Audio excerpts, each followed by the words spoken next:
is GSG A40A01, an act creating the ad hoc committee on Graduate Research Appreciation Day. I'm going to go ahead and share my screen so that you all can see what we're working with. Without objection, I will enter the entirety of the resolution into the record. Are there any objections? Let me pull up my participants tab. I guess theoretically there could be objections that I'm not seeing right now. Seeing no objections, the resolution is entered into the record. Is there anyone who would like to speak on behalf of this legislation? Perhaps our Director of Operations? Yes. Then. So this is a legislation to form a ad hoc committee that will be charged with planning the Graduate Research Appreciation Day, which usually comes up in the spring semester. And for the past couple of years, we have this committee, and it's been spearheaded by the Vice President of Academic Affairs. But after reviewing the Constitution last year, the responsibilities was moved to the Office of the Director of Operations, and with approval from the Assembly to have a committee that the Director of Operations would chair to plan the grad day and invite grad tapes and judges to come be part of this event to celebrate our fellow graduates and their thesis, their research, and what they're doing on campus.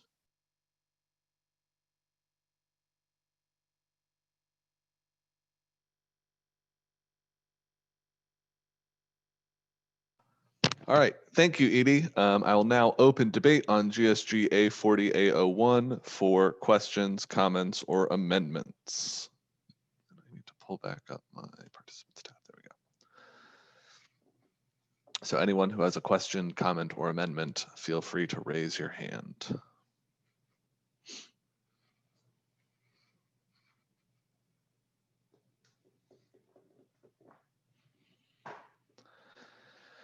And if no one has a question, comment, or amendment, then I will look for a motion to vote.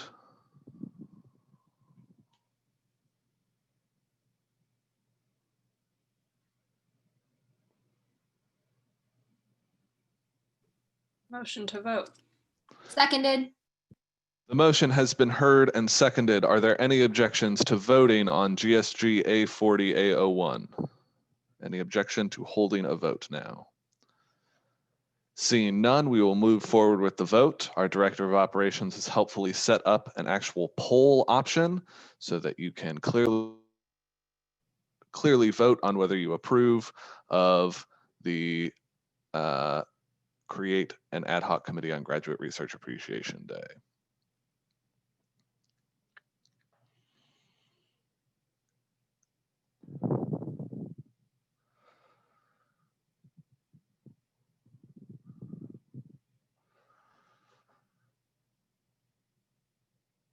And we'll leave the vote open for 45 seconds.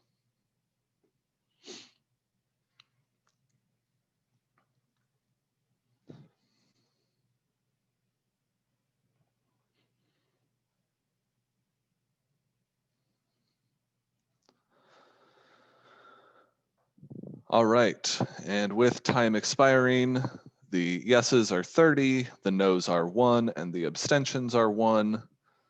The motion is agreed to. Excellent. We're doing so well. Now I have to share instead. This one. The next motion to be debated is GSG A40A02, a resolution to create an ad hoc International Student Affairs Committee. Without objection, I will enter the text into the record. We have a question from Nate. Yes, thank you. Nate Woodard, Department of Behavioral and Community Health, School of Public Health. I think, just wanted to note that I think the polling is much more effective and much more efficient. And so I really appreciate the addition of that.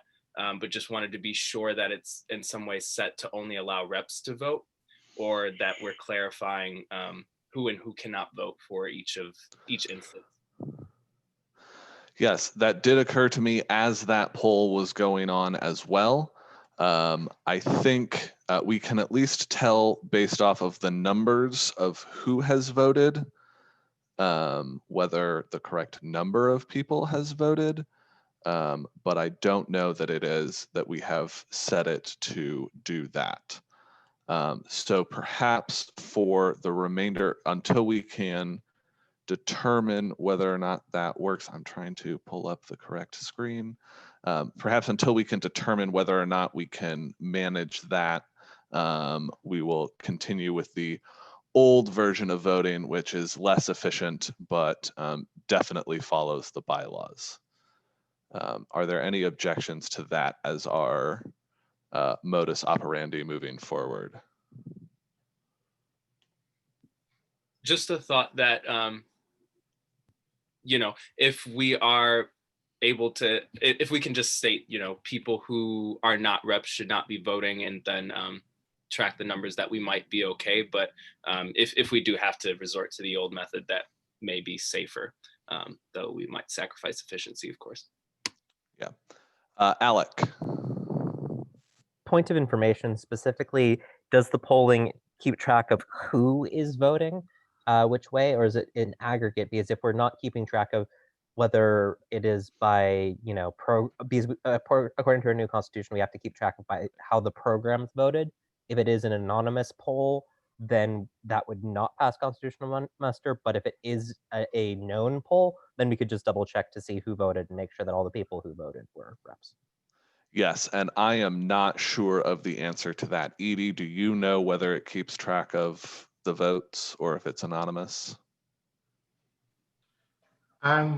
Right now, I don't have I think I can't check that. I can't do that right now. But I think after the meeting, I think it's going to give me, because it gave me an option either to be anonymous or I should know the person. So probably after the meeting, I should know those that voted.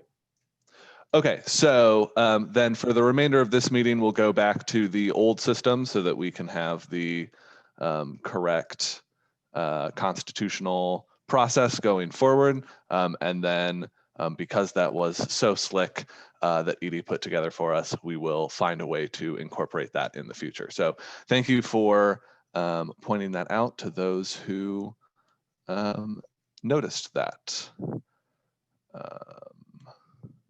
All right, so then we shall move forward with GSG A40 A02, which has been entered into the record. Is there anyone who would like to speak on behalf of this act? Hi, I good. Excellent, go for it. Okay. Hi, everyone. Well, we are promoting the creation of this committee, given that we are being aware that international students are facing different and difficulties that are very specific to them. And it has been a lot more salient now in pandemic that international students do need a bit more of a specific approach to their situation. So we are trying to create this committee to give them a more specific voice to them. So thank you.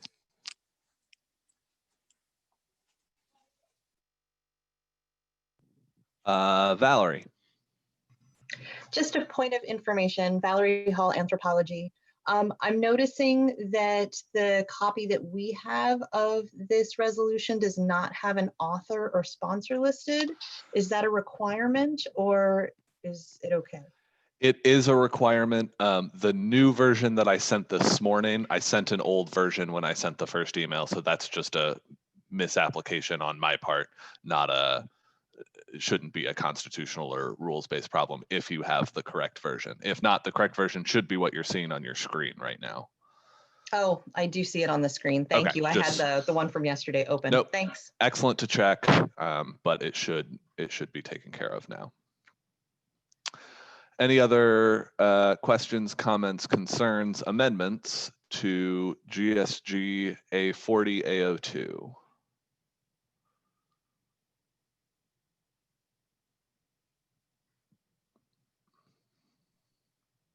Motion to vote.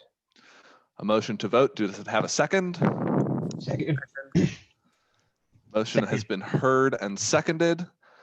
So at this time, we will vote on GSG A40 A02. If you think that this legislation should pass, please vote yes. If you think it should not pass, please vote no. If you would like to abstain, please vote coffee cup.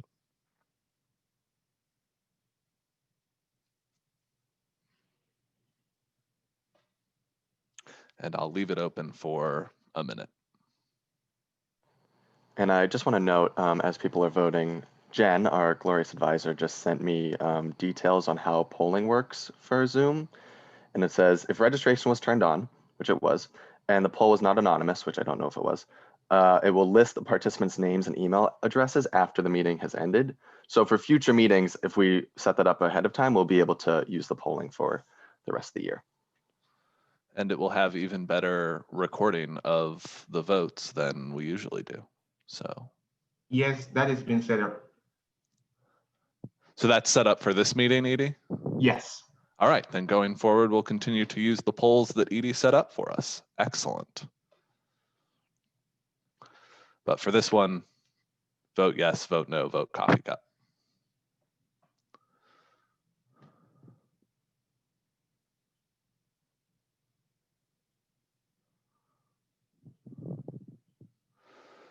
All right, with time expiring, the yeses are 30, the noes are 0, and the abstentions are 0. And so the motion is agreed to. If everybody wants to go ahead and take down their yes votes, just so that we can move forward. Excellent. The next piece of legislation for us to consider is GSG A40 R02. Let me make sure I'm sharing the correct screen.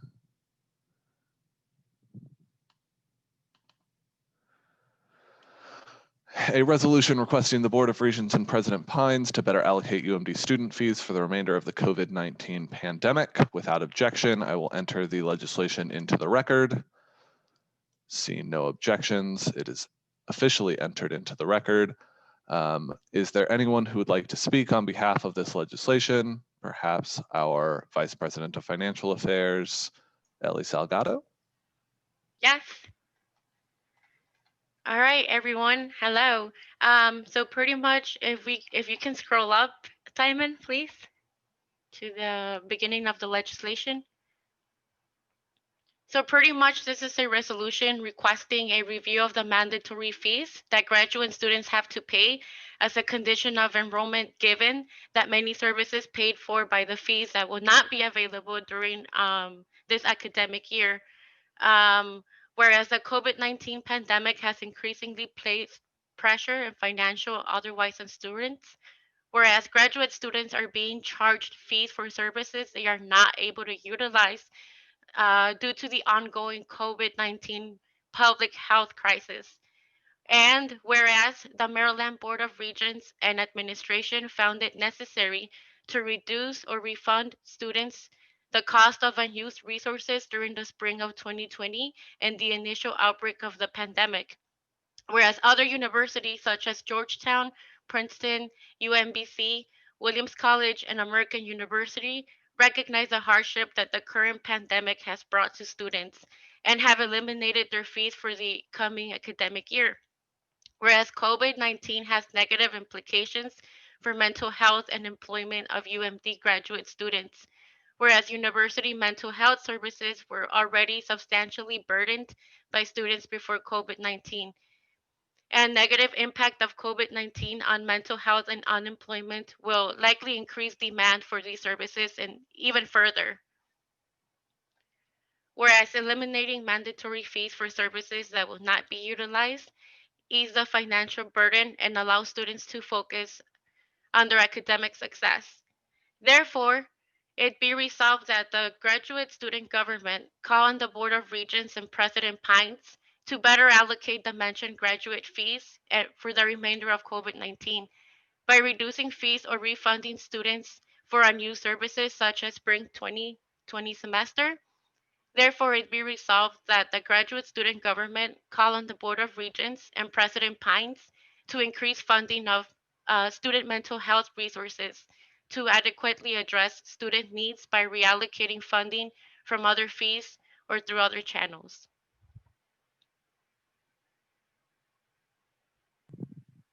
Okay, and we will now entertain debate on GSG A40 RO2. Tamara. So, point of information, the purpose of this resolution is to, one, reduce fees based on the fact that some of them will not be utilized, and two, increase funding for mental health at the University of Maryland. Is that correct? Yes. Okay. I guess my one concern is that putting those two things in a single resolution can, I guess, kind of end up backfiring against you because you're asking for increased funding, but at the same time asking for the fees to be lower. I guess just a point of concern I wanted to point out.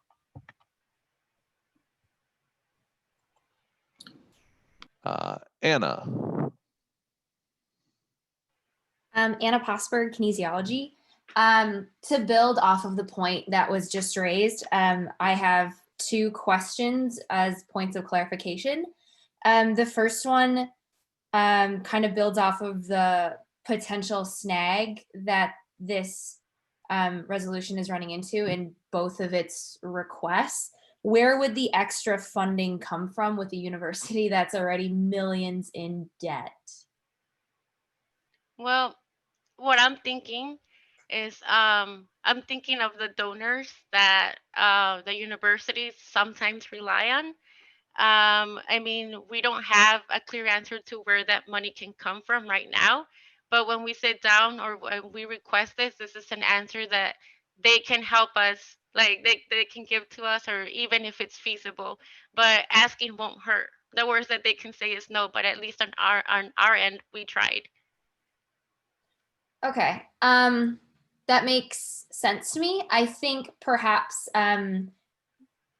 maybe a point of consideration is to be more specific, because I feel like if you go into a negotiation saying like, hey, this is really important, I don't think anyone's going to disagree with you that mental health isn't important, but we think you should reallocate these funds from this kind of broad, vague idea, I think could be maybe difficult to get the response that you want. So perhaps a point of clarification or specificity later on. My second question would be, so for the first resolution that it comes to about eliminating the fees, would the default then be to eliminate all fees for graduate students? Because right now I think there's the email that was sent out, you can apply, if for advanced doctoral students can apply to waive their fees. Are you proposing that the default is to not have fees, right? Just straight up?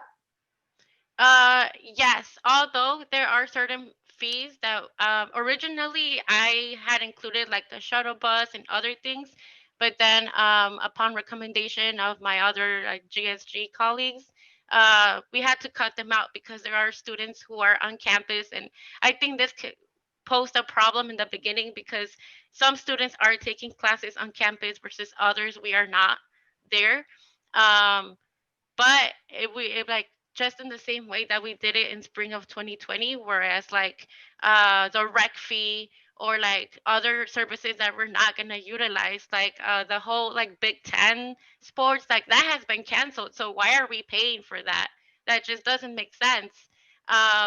And then in terms of the waiver, like right now there's like a whole confusion because to my understanding it's only applicable to like some students, but what's going to happen to the master students? This is like a pandemic that we're all going through, and this is not something that's only burdening PhD students. So although yes, the waiver can be a solution for some students, but it's not for everybody. So eventually, to answer your question, yes, we're trying to cut the fees that we're not going to use. the sports fees, the performing arts fees, versus other fees like the shuttle bus or others that, or like the library fees that even students who are online, we still have access to, then that's a little more understandable. Okay. Does that answer your question? Yes. So as a point of, I'm totally cognizant that there are a ton of people with their hands raised. So just perhaps one more just wrap up point for clarification. So what you're implying is not to erase all mandatory fees, but just fees that we pay, university fees that are not necessarily utilized by grad students. Like you said, the athletic fee, the Clarice fee. So just some of the fees to be waived, like was done in the spring. Yes, that's correct. Okay. Outstanding. Thank you. I will pass off to the next person. Okay. Alec.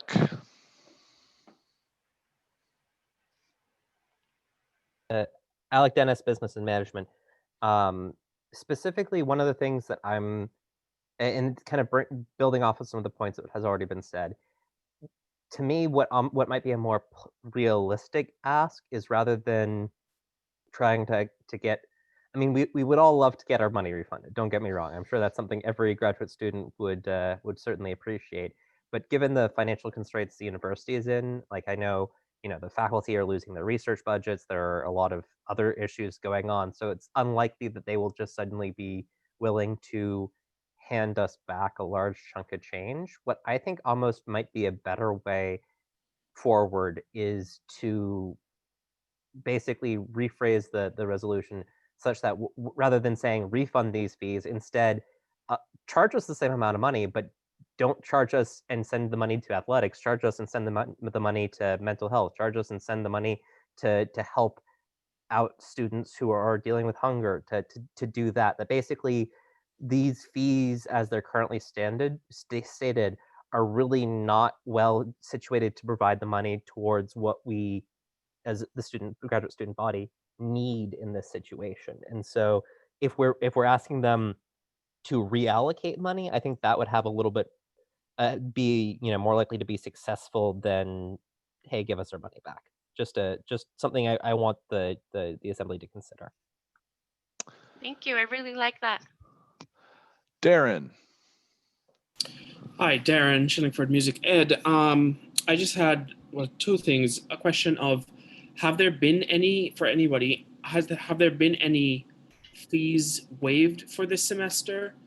And also just to the mention of reallocating funds, from fees, I just have a bit of a concern of that. After looking into the international student fee last year and sometimes questioning, is this going towards international student services? And that mystery that still remains. That reallocation, I just have a asterisk. I get what we're saying. But then at least in my quest of finding out, international student fee, we can sometimes probably run the cost of other things that we have no idea. I don't know if that makes sense. All right, but also have any fees been waived for this semester? I only know of one student, our former president, Annie, actually shared how her department gave her a fee waiver. And that's the story of that whole confusion about that email I sent out last week. But it turns out it was only applied to her department. And right now, me and Jennifer and Blessing are working on finding the proper contact and finding how the rest of us can get a fee waiver. But it looks like the coordinator of our programs, like every department that we're in, that they should have a fee waiver. But it's such a confusing process because the graduate school has not released anything saying, yes, we have a fee waiver, but yet this one department has a fee waiver, meaning that there's some lack of transparency here, whether like, has there been an institutionalized waiver to like one specific department? So that's what we're all trying to figure out. Speaking to that point, it does seem to be ad hoc. Alec Dennis, Business and Management. I know that one of our new students, who was just about to begin, got a 80% fee waiver because she is stuck overseas, and so she could not actually like even be in the country. Now that 80% fee waiver was, I think, more of a token gesture than anything, because she also didn't get her stipend. She's not getting paid for this whole fall semester because of UMD policy surrounding payments to students who are not in the continent, not in the United States. And so, I mean, I think that's another, like, a very different policy, because in our case, it's the opposite of like the advanced PhD student. This is a first semester PhD student, but I don't think there's any sort of organized way that this is being run. Hello, can I make a comment, please? Yeah, Blessing. This is Blessing. Hello, everyone. The graduate school is the entity that processes the fee waiver. So it's not a departmental fee waiver per se. It's usually it goes through the graduate school, and that's only for PhD candidates that are over 50 miles away from the university. So this is a policy that's been in place, that's not new to COVID, but I realize that more people are probably utilizing this fee waiver. And I'll get you the contact information for the person who processes it at the graduate school. Great. Robert. Rob, physics department here. Point of information, what does it actually look like to negotiate, like for GSG to negotiate with the administration about these fees? Is it a sit down? Is it just this ask and then we see what happens? What does that look like? So the GSG executive team often has meetings with the graduate school, with President Pine, various administrators at the university level, where we would have conversations about this. If approved by the overall body, this would be something we would bring up in those meetings. So it would be this ask, but as part of meetings, I guess, is sort of the answer to your question. Thank you. Tamara. Hi, me again. So I just wanted to chime in specifically on this waiver because I also received a little bit more information from my department. They essentially told me that this particular waiver tends to be for, like Blessing said, for students who are away on internship. So in the psychology department, we have students who go away to do their time in a clinical office somewhere else. But I agree that it will be applying to more people, but at the same time, my understanding is that it's only if you're conducting research or work outside of the university, which I think there are probably a lot of students right now who are both living over 50 miles away from the university and also still conducting research in the area. So for example, my lab is collecting data virtually. So just a little bit more information about that I felt was important to share. Autumn. Okay, I guess this is more a point of information with a comment. Are we requesting a refund or a reallocation? Because those seem like two distinctly separate issues. And I think Danielle and Alec both brought up that point. And I also want to second Alec's point of the food insecurity issue, because if we're bringing up mental health and ignoring food insecurity, that seems like a problem. And that's it. Excellent, thank you. Laura McBride. Hi, Laura McBride, chemistry. I kind of want to just second everything that's been said. And I think with this resolution here, we need to decide, is it going to be asking for a refund or is it for a reallocation? And I don't know if this is the right time to do it since we have hands still raised, but I would like to at some point motion to send this back to committee because I think that's where it needs to go. And we shouldn't be trying to like rewrite this right now. That's my opinion. I would entertain a motion to send back to a committee. Do you have a particular committee in mind? What committees do we have yet? I guess we don't even have the committee. Well, we don't have any committees yet, but very soon, i.e. as soon as we are done with this, we will be creating a bunch of committees. My suggestion would be budget and finance, but. Okay, then I'll go with budget and finance. Okay, we have a motion to send the resolution to the Budget and Finance Committee. Is there a second? Second. Okay, any objection to voting on the motion to send the resolution to the Budget and Finance Committee? Objection.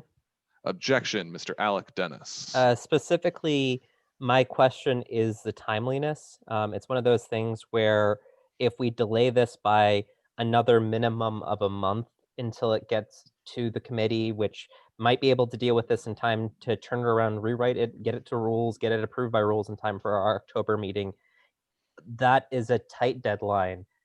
We might not be able to make that happen. And even a delay of another month is another month when this is not being addressed. Whereas if we deal with this now and can get it into President Pines' hands this week, I think that if we don't pass it at this meeting, we'll be able to pass it next meeting. It'll be far better written, it'll be far more concise, and it will have no impact. Whereas if we have it today, it still probably won't have a huge impact, but at least we got a chance. We could even, if we wanted to be really daring, mention this to Pines during his conversation with us later on, because I think that with something like this, we need to strike while the iron is hot, because if we delay, the funds will get permanently allocated, they'll start being spent, and we won't be able to get any benefit out of it. Okay, so at this point, just so that everyone's aware of the parliamentary procedure that we're going through, we are debating the motion to send it to a committee. Okay. So if you think it should be sent back to committee, you can say that now. If you think we should vote on it today, you can say that now, and eventually we'll hold a vote on it once we've finished the debate on whether to send it back to a committee. Okay, anybody unclear on? Do we need to raise our hand to speak at this point? Yes, yeah. So you are next up, Misty, so I'm gonna go ahead and Okay, let you sorry, keep thank going. you. No, you're good. Misty Yang from COM. So kind of in support of what Alec just said, when I first read this resolution, I actually thought it was perhaps just a clever strategic move, because sometimes in asking for more than what you think you could conceivably receive, the other side might be like, well, we can't do that, but we could reallocate it to meet this other goal. So I think, in support of Alec, like, I don't necessarily think it's a bad thing if this gets presented, and that, it could, I thought it was strategic to kind of have both of these things that might seem contradictory in it, but also leave a little opportunity for the other side to kind of say, well, we can't give you that, but we will reallocate, and maybe we would be okay with that. So I guess it's kind of in support with Alec, but I also had a point of clarification that's just like, I am, as a first semester member of the body, I'm a little unclear what happens with these resolutions. And I know you say that you just kind of have informal meetings, and sometimes our resolutions get brought up. Is that a misinterpretation? Or, because I know we passed the other one about the moment of silence. So kind of what happens next, I guess, is something that's still unclear to me. Thank you. Sure. So on that point, I can say they get signed and approved by the president, or I guess he vetoes them. I don't think we've had a veto in quite some time, but theoretically, Dan could veto it if he wished to exercise his iron fist.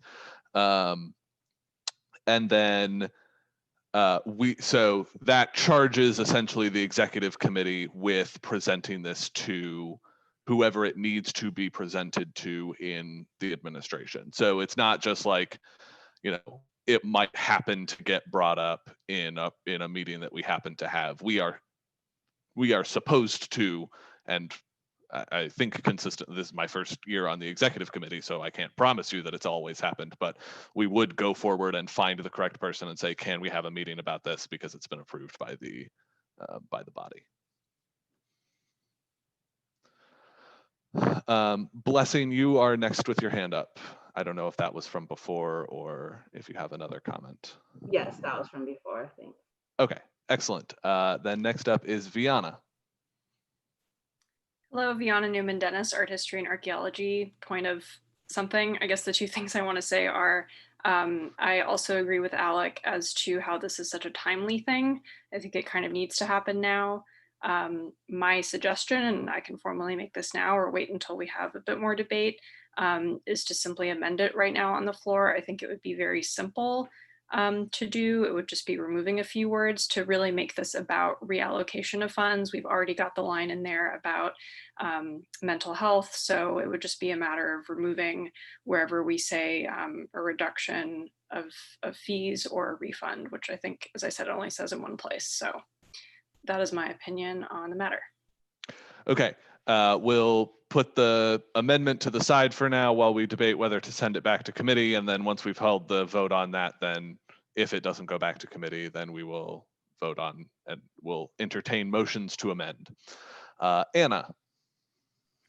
Anna Posberg, kinesiology. I hear what people are saying about the timeliness of this, and I don't disagree with that. So I am the athletic council member, so I represent GSG and the broader graduate student body in the athletic department. And one of the things that I have to do is work to navigate the athletic fee, which is something that everyone wants to get rid of ASAP. And I can tell you right now that whenever you come to these meetings and you ask for something to do with the fee, whether it's to know where the fee goes, reallocate it, cancel it, refund it, if there aren't specifics around where you're getting the money from, where it's going to go, and having more kind of clear directives, it's not going to be successful. When it comes to finances and the student fee, in regular times, non-pandemic times, it's already difficult enough to try to reallocate or cancel or refund these fees. I think with the wording right now, the vagueness of it, the intent is there. I agree with the purpose. I agree with the timeliness of it. I do agree though with Laura that it needs to be more specific. It should go to a committee to be clear in exactly what we want and how we see that manifesting. And so perhaps a compromise is that it does go to committee, but I don't remember the Constitution right off the top of my head, but I believe Dan can call an emergency or a non-regular GSG group meeting for us to discuss this. So perhaps that's a compromise in terms of the timeliness of it, but also needing to revise it to be clearer. That is certainly possible. And I am sure our esteemed president would be willing to do so, but let's ask him since he has his hand up. Yes, it is possible, and certainly a direction we can take depending on how these next few votes go. I just wanted to mention, and again, I don't have a vote, nor do I serve on committees, so take this as you will. I might recommend, if we are moving in the direction where we want to send it to a committee, I would actually recommend student affairs. Budget and finance typically is more internal, whereas student affairs deals with the broader campus, broader graduate life matters. That being said, Ellie chairs budget and finance, and she's the author of this, so it might be useful to have a committee where she is the chair looking at it, but just a perspective to add there. Alec. Alec Dennis, business management, business PhD. I'm not sure though if we did try to have a special session, if we could waive the requirements for resolutions to first go to rules a certain amount of time before the meeting. So again, I'm just concerned about the timeliness of that. And I mean, we can make some edits, and if you have suggestions on where we can try to clear things up and try to make things more explicit, I personally, I mean, I can't speak for the author of the resolution, but I personally think that we should just do that now, and let things roll, because because each day that passes makes it harder for them to reallocate funds. I don't know, that to me delay is the enemy here. Sure. On the constitutional question, we do have in the bylaws, or it might actually be a constitutional provision, the ability to vote as the assembly to discharge something from rules, which is not subject then to the time constraint that rules usually has. Okay, good. I didn't know that. Thank you. Yeah, no problem. Autumn. Autumn Perky, GVPT. Point of information, I mentioned this last week. Do we know what the University Senate, the Committee on Academic Affairs, is planning on doing with this, since they haven't met yet? And I second Alex with the concern for timeliness. I don't think we know what the University Senate is planning on doing with it, in part because, as you have said, they haven't met yet. So unless anybody has particular insight into that committee, which I don't think we do at this point. Valerie.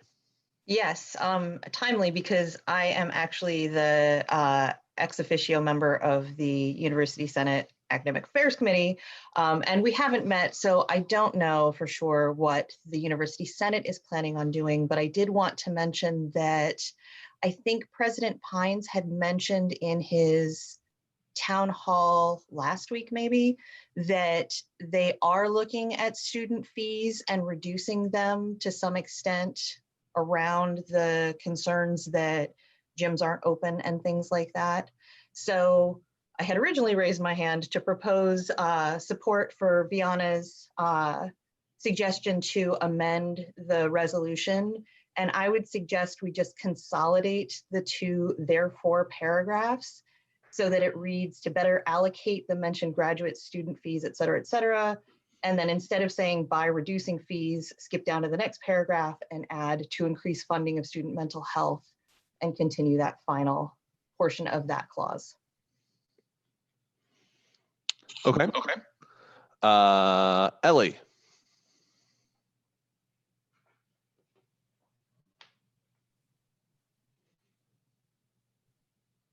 Yes. I do have the very first draft of the resolution, which it just like solely concentrates on what fees, and it like specifies which fees. It doesn't have the mental health part, but it like just concentrates on fees. I don't know if it'll be helpful to pull that out. And if it sounds better to you all, then I don't know if it's possible that we can just like amend it here. And I don't know if that's a possibility. Theoretically, if you've got something written, you could propose an amendment that wholly replaces this resolution with a different resolution. That is entirely possible. We can amend it as much as we want. We could make this the resolution about buying tortoises if we want, or terrapins. I don't suggest that we do that, but we could. So that is possible if people have interest in it. Alec. If there are no objections, I would propose to move the previous question. So we have a motion to the previous question, which means that we would vote on whether or not to send it back to a committee. Okay, so that's what we would be voting on now. Are there any, is there a second to the motion? Second. The motion has been heard and seconded. Are there any objections to voting on the motion to move to committee?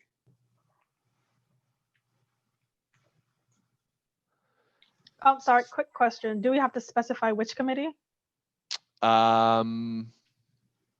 Yes, at this point, it's a motion to send to the Budget and Finance Committee.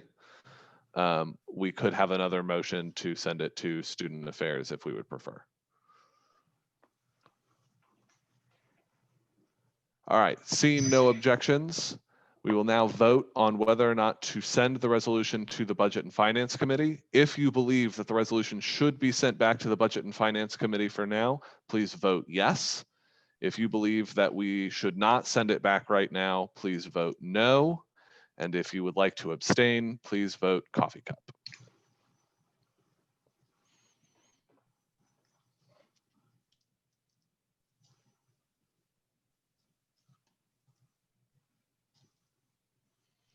And I'll leave it open for a minute, as is our custom.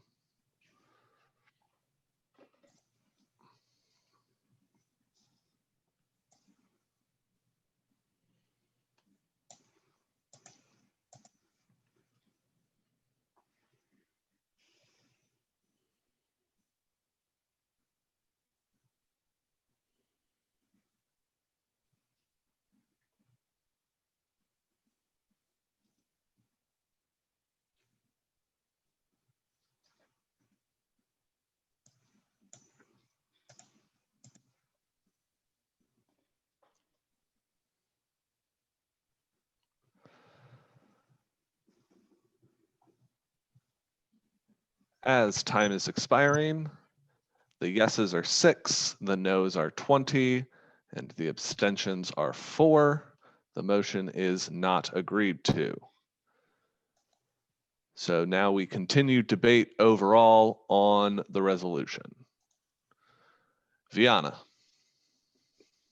Hi, yes, I'd like to say two things. One is in support of Valerie Hall's suggestion about how to amend this. The other is just, I'd like to say, I think this is connected to a larger issue of transparency. I don't know exactly how these things get played out, and I don't know if there is graduate student input in the determination of student fees. There may very well be, but just the experience of whatever it was in July, I don't know what month, we get an email saying, okay, your bill is due, these are the fees. And that's that. And then you go online and you sort of look at the breakdown and you think, why? Why is this happening? Why am I paying so much for transportation when I'm not even going to campus? And then why am I being charged for these other things that either are or are not happening?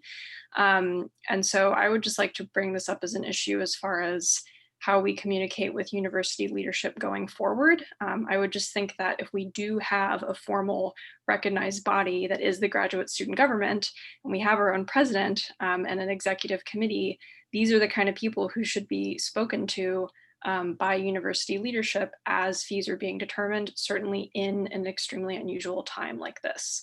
And so I don't know if that also becomes part of this resolution. We can leave that for another time, but we may want to at some point address just this very central issue of transparency, which leadership says that they're interested in, and how that actually plays out with graduate students. Absolutely. I will say there is graduate student input on the Committee for the Review of Student Fees. That representative comes from GSG. The process has become much more transparent in the last few years. That was something that the previous leadership team worked very hard on. That does not mean that there is not improvement to be had, but I will tell you that is something GSG has in the past couple of years focused very specifically on. Valerie. So I move to amend the resolution as I had previously suggested, so that in the therefore be it resolved first clause, we keep everything up to COVID-19 pandemic, but then delete by reducing fees or refunding students for unused services, etc. And then we delete the first portion of the second clause until the words President Pines, so that it starts at to increase funding after President Pines. Yes, and then because we've already mentioned reallocating the funds in the first paragraph, we can also take out the very end part that reads by reallocating funds, etc. We have a motion to amend the resolution as you now see it on your screen and as was just described. Is there a second? Second. The motion has been heard and seconded. We will now debate the amendment to the resolution. Tamara. So I just want to say, I think it's fine to amend this in this way because it sounds like the bigger time constraint or concern here is whether or not we're going to be able to reallocate funds that the university already has. That said, I know that my constituents, several of whom have contacted me, are really frustrated about the amount that is being charged to them this semester, given that they're not on campus. I myself am included in that. And I think that this needs to be a continued conversation about the amount that we're being charged. And I don't know if that's a new resolution, a secondary resolution that addresses that. And maybe it's a refund later on that could be dealt with later, but it definitely can't be something that we forget about. Thank you. Anna. Anna Posberg, kinesiology. I'm sorry for speaking so much today. I just a point of clarification, perhaps for Valerie. So for the new resolution, is what you're proposing not necessarily to reduce the fees, but to just reallocate what is paid to go primarily towards mental health? I'm just want clarification, just if you don't mind. Sure, Valerie Hall, Anthropology. Yeah, that was my suggestion, purely because having attended that town hall, it sounds like there are already plans in the works by the administration to reduce some of that funding. So with that in mind, my suggestion would be to reallocate the funds towards mental health, since it sounds like, from what I understood from that meeting, they're already talking about reducing some of those funds. Got it. Okay, so then that brings in Tamara's point of right now we're talking about reallocating them towards mental health, and then perhaps later on another resolution could discuss refunding or reducing the fee. So that would be a separate resolution to discuss then. Yes? Sorry, that was a question of clarification. Sorry. Was that to me or to Simon? Anyone, probably, yeah. Anyone is open to answer. I'm just confused, I guess. It's early in the semester. No, I think that's fine. I would suggest the same thing pending what we hear from President Pines today. Excellent. I feel really good about that. Thank you so much. Autumn. Autumn Perky, GVBT. I think Nancy already brought it up. I think it's a point of order. I don't know if that's the correct language. We'll say it is. I object to the notion of just allocating to mental health services. I think it alienates some of our constituents. And I second that we should also think about food security and what it means for all constituents, not those just with mental illness, which I am one, so I understand. That's it.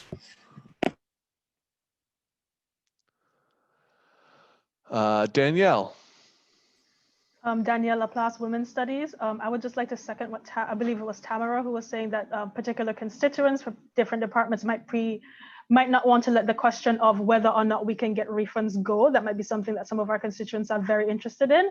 And then I don't know if this is a point of clarification or an amendment, but if we leave the resolution as it is now with the proposal to reallocate, would the whereas right before that very first therefore, whereas eliminating the mandatory fee, would that be contradictory to the proposal to allocate that follows?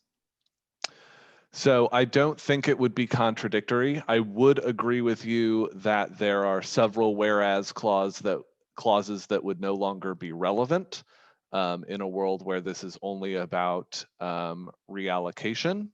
And so we may want to amend further if this is the direction that we want to go. Laura. Laura McBride, chemistry. I like the amendment, but I agree with what everyone else is saying that I think we have to add the food insecurity aspect. I also think we need to make it specific that the resources should be able to be accessed by students on campus and virtually, since a lot of grad students are not on campus. If they just reallocate the fees I'm paying to something you can only access on campus, that doesn't help the people that aren't there. So I think we would need to add something in this resolution that specifies that these resources should be available to students both virtually and in person. Alec. So taking together a couple of the points that people have brought up, I have several proposed amendments to this amendment. Okay. Specifically, I would add in after the last whereas, the following phrase, whereas, well, I'll just post it in the chat. That way we have a text. Whereas many graduate students are also suffering from food insecurity, such that we can speak to that particular concern. Such as, and then in the now combined, therefore, to increase funding of student mental health resources and food security resources. I'm not quite sure if that's quite the proper term, but or the campus food pantry, something to that effect there, and food security resources to adequately address student needs. The third suggested amendment, if we do still want to include just a little taste of the reducing the student fees, add on at the conclusion of the therefore and or reducing the overall burden of student fees. That way we can still keep the previous whereases. It's kind of, so they're still relevant. it's not like the main focus of it, but we're still going on record saying we also want you to just think about reducing student fees. Okay. I guess I'll ask Valerie whether she would approve of those amendments to her amendment. I wholeheartedly approve. Do you still approve if I spell graduate correctly? That would also be fine. Excellent. I would like to point out at this point that we have 1/2 hour before President Pines will join us, and we do have several committees to create and elect chairs of. But obviously this is an important issue, so just so that everyone's aware of the times that we're operating under. Ellie. Yes, I would like to move that for this particular time, like amendment, that we leave out the mental health part. We can make that into a bill and introduce it, I mean, a resolution and introduce it for next assembly. And now we should just stick and concentrate on reducing the fees. Okay. Tamara. Hi, Tamara Allard, psychology. So I did want to just respond to something that Valerie had said about access to these resources. So first of all, I want to say on behalf of psychology that the clinical and counseling resources are available virtually to everyone. That's my understanding. I don't know about the food pantry though, so I guess point of information, how do students who are not on campus access that? Is there a way for them to do that? I don't believe so. I don't know if anyone has particular expertise with the food pantry such that they could answer that question. I believe the food pantry is open during the semester. I can later send out an email with a contact who is familiar with the food pantry. We do have a food security fund, but that's only for students who are on campus. It does not apply to students who are taking classes online and not on campus. So it's like actual funds that students can use for food? Yes, essentially how that works is we have cards for up to like 40 students and they can request it and they can use that. But it's only for students who are on campus. And why is it only for students who are on campus? It's discounted meals at the student dining halls. Oh, I get that. Okay. Yeah. Misty. Hi, Misty. I'm just wondering, and again, I don't know if this is a point of clarification or if it's amendment. I apologize for my newbiness here, but it just seems like what we want is for our executive board to have a frank discussion with whoever they meet with about our concerns, that some of us might be best served by not having to pay any fees and we could put that money toward food, or some of us might, like if there just needs to be an open discussion about we need to reduce these fees or reallocate them some way that's going to help those folks that need to be helped. And if we can empower our executive board just to be able to have that frank discussion with this resolution, it seems like our executive board are smart folk that understand what I think kind of get what we're trying to accomplish. So it seems like if we could make that language kind of more open-ended, it might lead to some desired results, but I don't know if that's a possibility or how I would go about suggesting that type of like open language. Did I just create a cluster fizzle, Simon? Sorry. No, you're totally fine. I think it is pretty clear that that's sort of the intent of this resolution, is to get the executive team talking to the graduate school about fees. The specificity versus not specificity, how specific you want the executive board to be is really up to the assembly. And so this sort of amending to include or not include certain things is how we would determine what the scope is that we would really want to hone in on. So, Viana. Hi, yes, Viana Newman Dennis, Art History and Archaeology, 2 points of interest.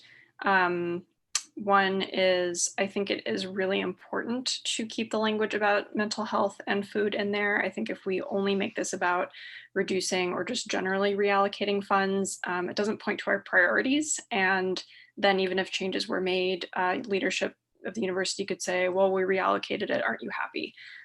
So I think it's really necessary that those stay in there.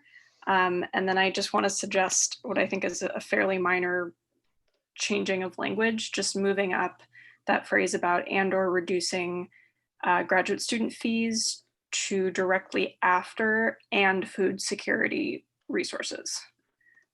So the sentence would therefore end with to adequately address student needs. I think that'll clarify this a little bit. And then just finally, I've been seeing Nancy's comments about the quality of the food in the student pantry. And I would just suggest that that happens as another resolution at a different time. It sounds like they want to have something else that more fully addresses any issues and concerns with the food pantry. So Nancy, if you're interested, or if someone else wants to write that, I think that would be valuable.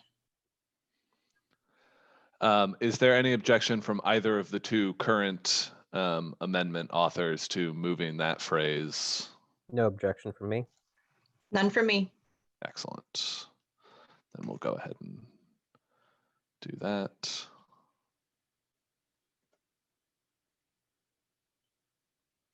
Okay.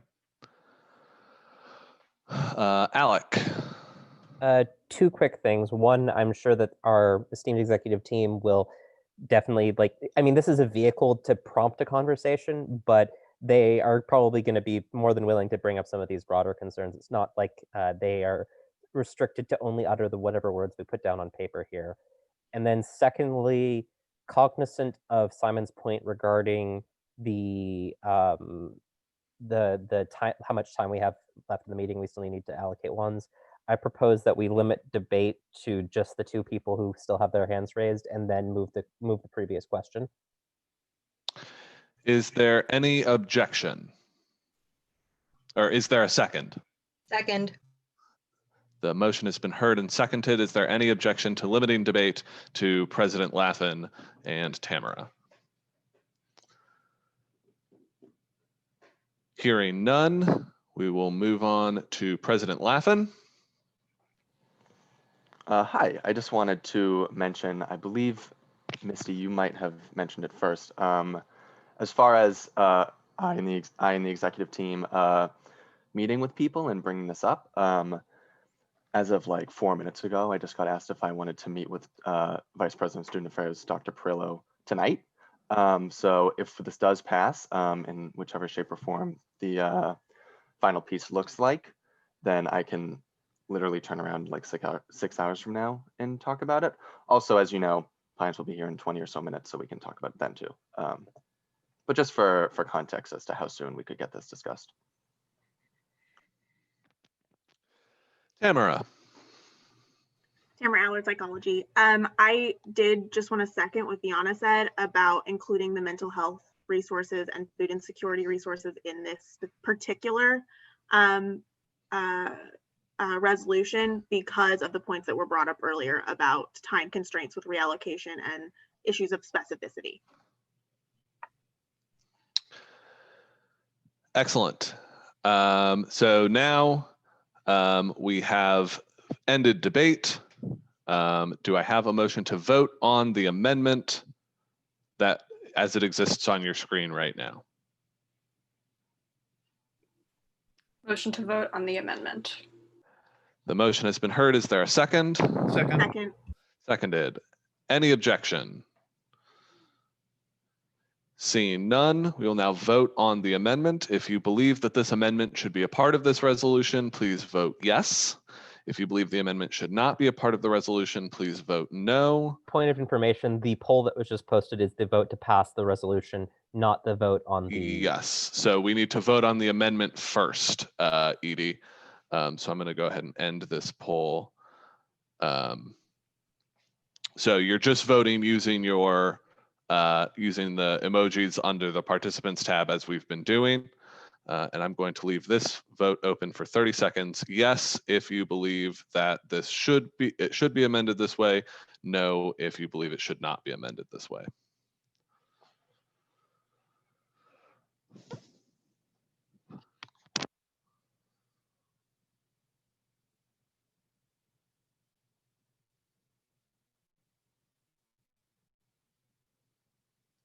Also, coffee cup if you wish to abstain.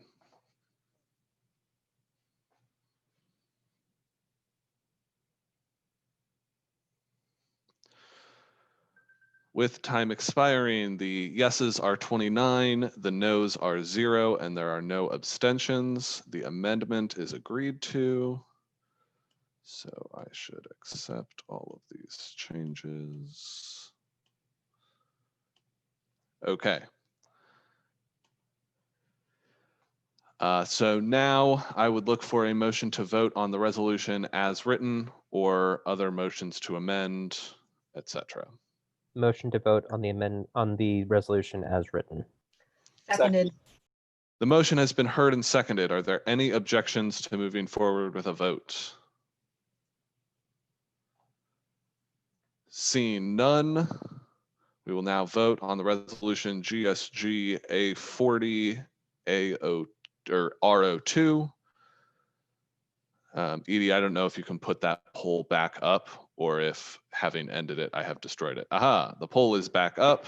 Please vote yes if you wish to pass, no if you wish not to pass.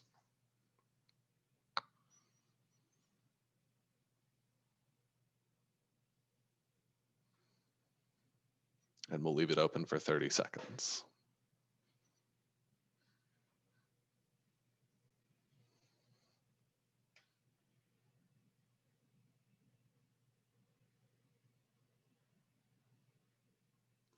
With time expiring, the yeses are 28, the nos are 1, and the abstentions are 1. The resolution is agreed to. And with that, we will move forward in our agenda to the committees, beginning with your current committee assignments by our Chief of Staff.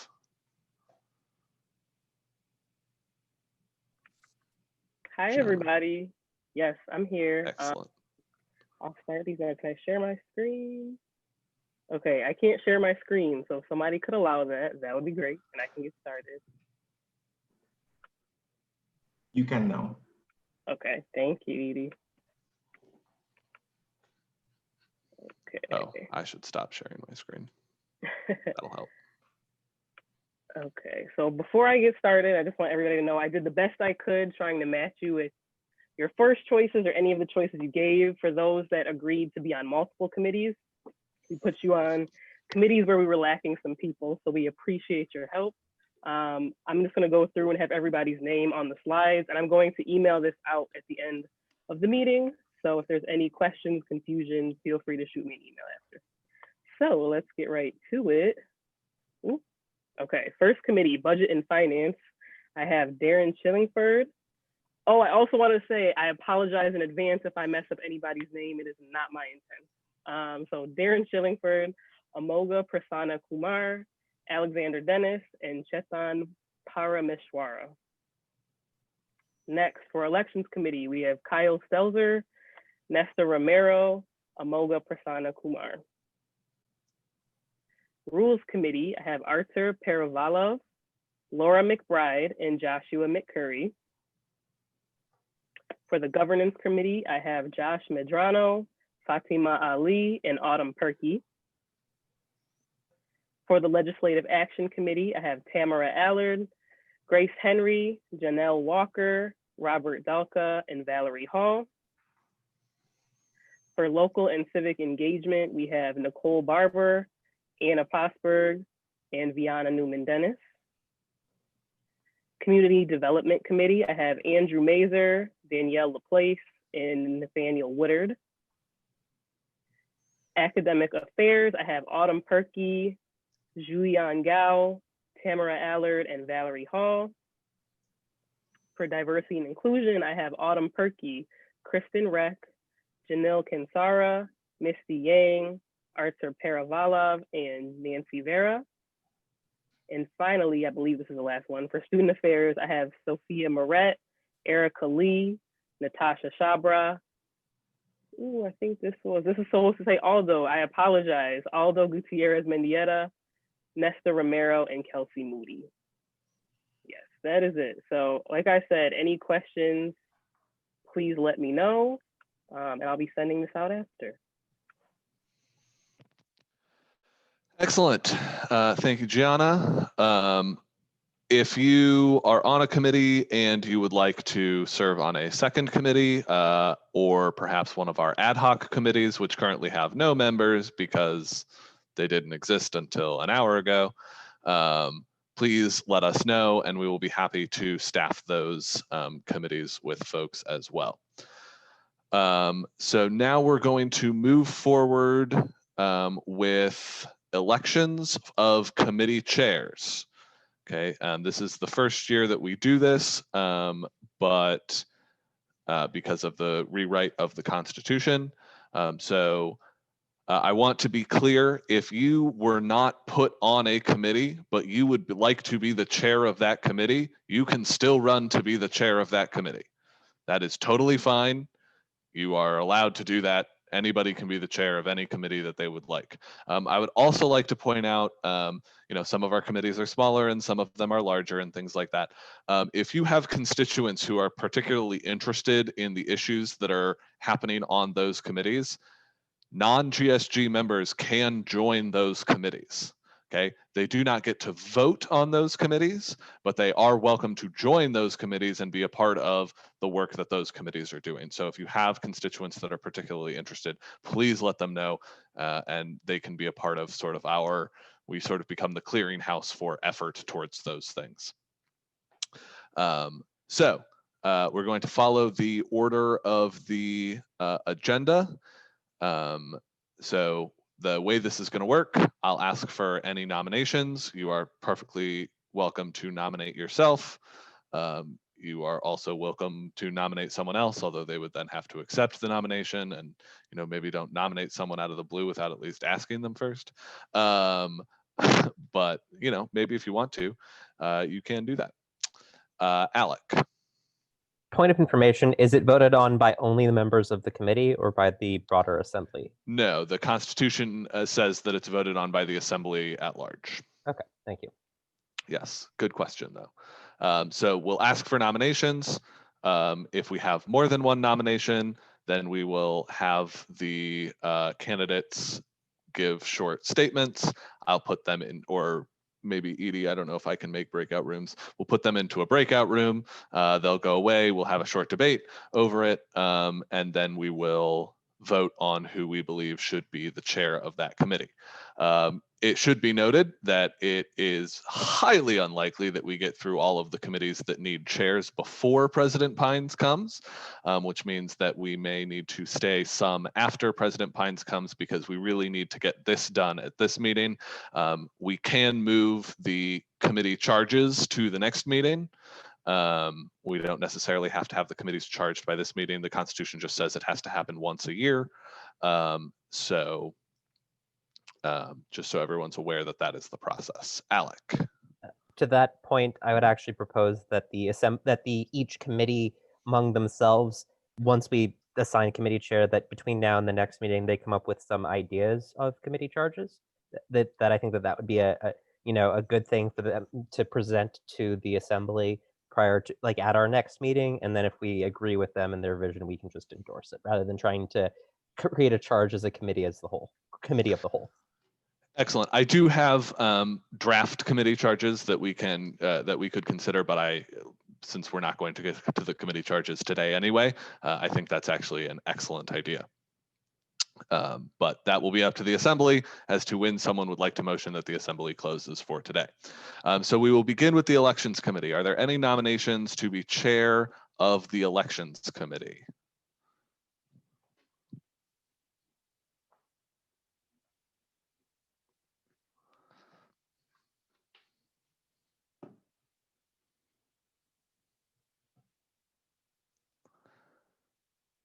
Let it be entered into the record that there were crickets.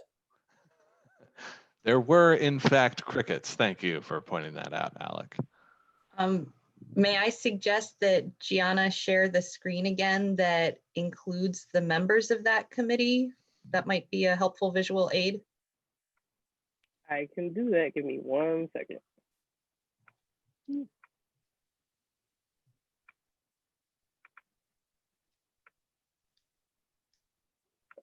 Let's go back to the top. Okay, elections.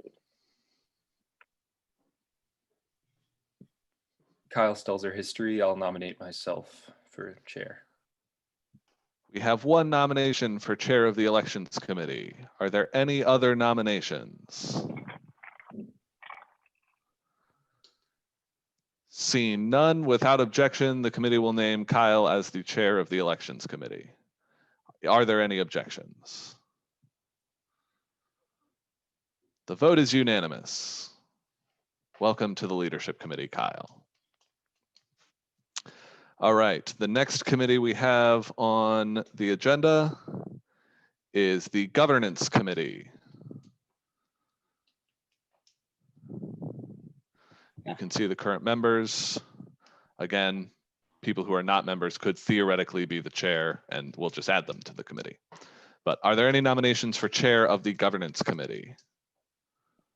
Simon, I'll nominate myself, Autumn Perky, BBBC. Autumn Perky has been nominated for chair of the governance committee. Are there any other nominations?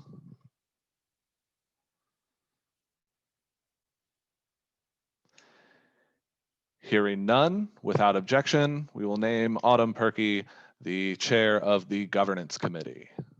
Are there any objections? I guess we should probably put you into a breakout room to hear if there are objections to you being a, 'cause that would be an awkward thing to say out loud to somebody. So maybe we'll do that in the future, but I think we're probably fine. All right, congratulations and welcome to the leadership team, Autumn.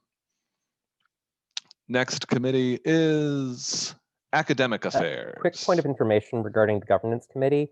Isn't there some Yes. constitutional requirements that it be 7 members, including, so shouldn't there be more people on the governance committee?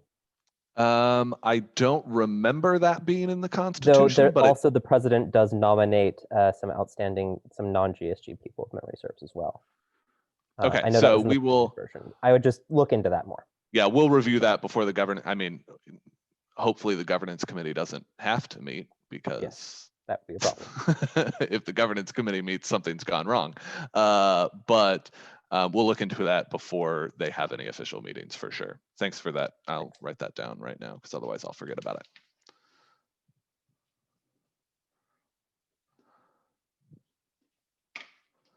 Okay, academic affairs.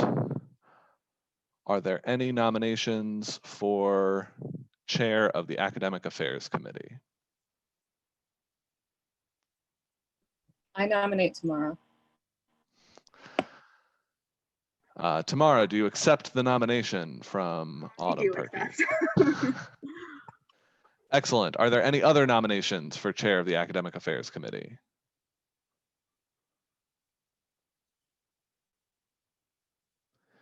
Hearing none, without objection, we will name, who did we just say? Tamara to the, to be chair of the academic affairs committee. Are there any objections? Hearing none, welcome to the leadership committee. Next committee, this is going much faster than I anticipated, folks. Community development.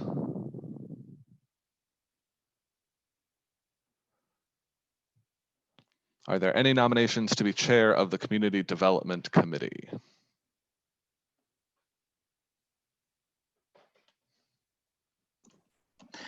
Andrew Mazur, Architecture, Community Development. I'll nominate myself for chair as the Community Development Committee. Coming from the Architecture and Community Development Department, that seems apt. Are there any other nominations for chair of the Community Development Committee?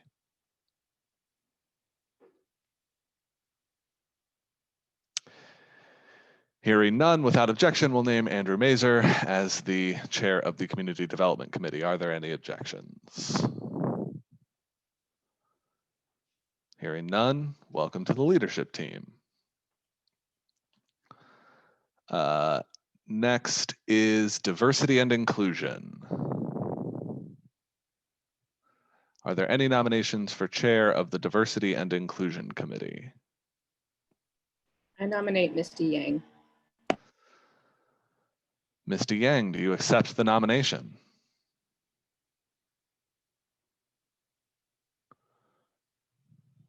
I don't have you on my screen anymore. Hi, I'm here. I mean, I'm very honored. So yes, I'll accept the nomination. I don't even know who nominated me. I couldn't see who that was, but thank you. It was a voice from the beyond. Whoa, even more honored. Thank you. Yes.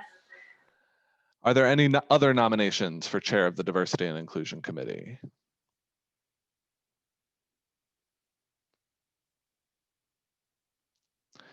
Hearing none, without objection, we will name Misty Yang as the chair of the Diversity and Inclusion Committee. Are there any objections?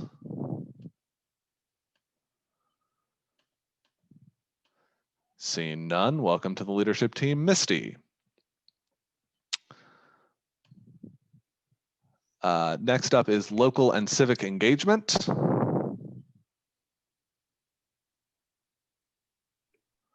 Well, seeing as I think I am the only member of this committee present, We had might Anna need- for a while. I know I might need to nominate myself so that we have someone. That's how you want to select your committee chairs, by process of elimination, right? It's very effective, apparently. Are there any other nominations for chair of local and civic engagement? Remembering that you don't have to be on our screen right now to be nominated. If anyone wants to nominate Nicole or Anna, I will not be insulted if you know them.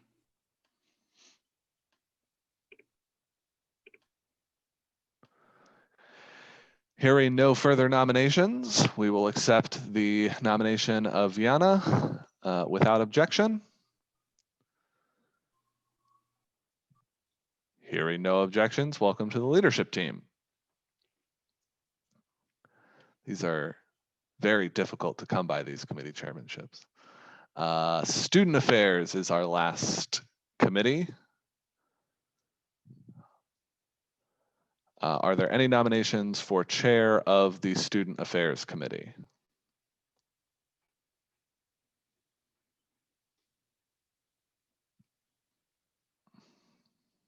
Actually, I should mention that we should elect chairs for our 2 ad hoc committees as well.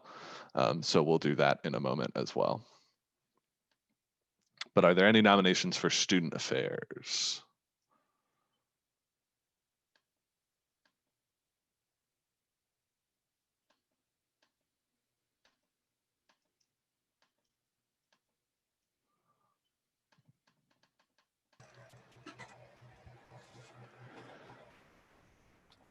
Hi, I'm Aldo Gutierrez from ERIC. I would like to nominate myself. Excellent. Are there any other nominations for chairman of the Student Affairs Committee? Hearing none, without objection, we will accept the nomination of Aldo Gutierrez for chair of the Student Affairs Committee. Hearing no objections, welcome to the leadership team. Thank you. So next we will do the committee, the Graduate Research Appreciation Day Committee. As this is an ad hoc committee, yes, Edie, I think though we didn't specify in the legislation, I think it is pretty clear that we should nominate our Director of Operations, Edie, to be the chair of grad, since it's in his portfolio in the Constitution, even though he doesn't technically have a committee. Is there any objection? I'll nominate Edie as the chair of grad. Are there any other nominations for chair of the grad committee? Hearing none, without objection, we will make Edie the chair of the Graduate Research Appreciation Day Committee. And then finally, the ad hoc committee on international student affairs. Are there any nominations for chair of the committee on international student affairs?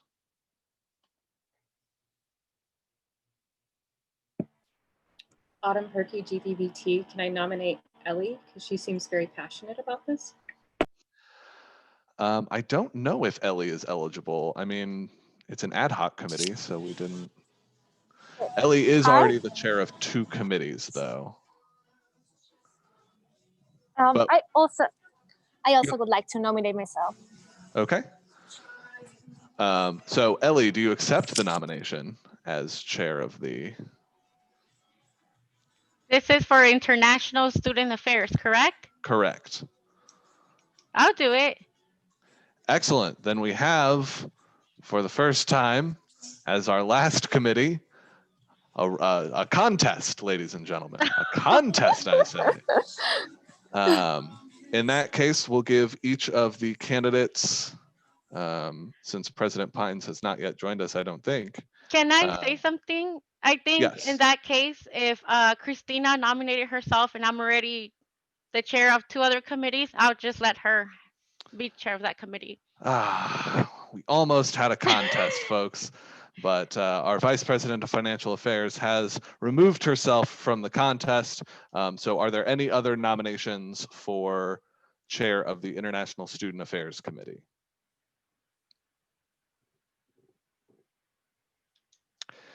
Hearing none, without objection, we will accept Christina's nomination to the International Student Affairs Committee chair. Is there any objection?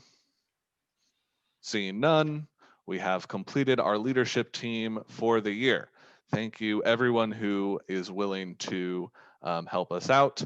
We will be reaching out from the executive committee with some more information about exactly what we're looking for in the future. Just joining the waiting room is the president of the University of Maryland, Dr. Daryl Pines. And that is just in time because we just finished the rest of our business. And so without objection, I will now turn the meeting over to Dr. Pines. Okay, right on time. Well, good afternoon, everyone. How are you guys doing at the first week of classes? Good? Survived? Excellent. How many people that had, just by a show of hands, how many people had an in-person class? None? Wow, some of the graduate classes are in person, so should have been a few. Well, first of all, let me just say good afternoon. I want to thank all of you for the work that you've been doing on behalf of your fellow graduate students and for serving as leaders. I want to also congratulate the new executive board and Dan Lappin and his team for getting started this academic year. What a year you have started yourselves in, right? I don't think you would have thought back in January that you would still be in a COVID-19 situation, but here we all are. And we are all trying to do our best. So just a little bit of information about me, background. So I've been at the university for, I think, 25 years now. I came up the ranks as an assistant professor, went to graduate school at MIT for engineering, aerospace engineering, mechanical engineering, came up the ranks as a professor, assistant to associate full, and then to department chair, and then dean of the Clark School. And then, of course, you are president since July 1. And I love the university. I hope you all love the university. You know, I did on my first day of class. First day of class is this past Monday. I went to a College of Education graduate class on education management, and it was the professor's first day on the class, first day as a professor, and first day teaching at Maryland, all in one. And it was, so he didn't know I was coming to this class, and I just showed up arbitrarily. Handed out some Terrapin Strong masks. But I asked the students the following question, graduate students like you. And I was really upset because I asked simple questions. I said, what is our mascot?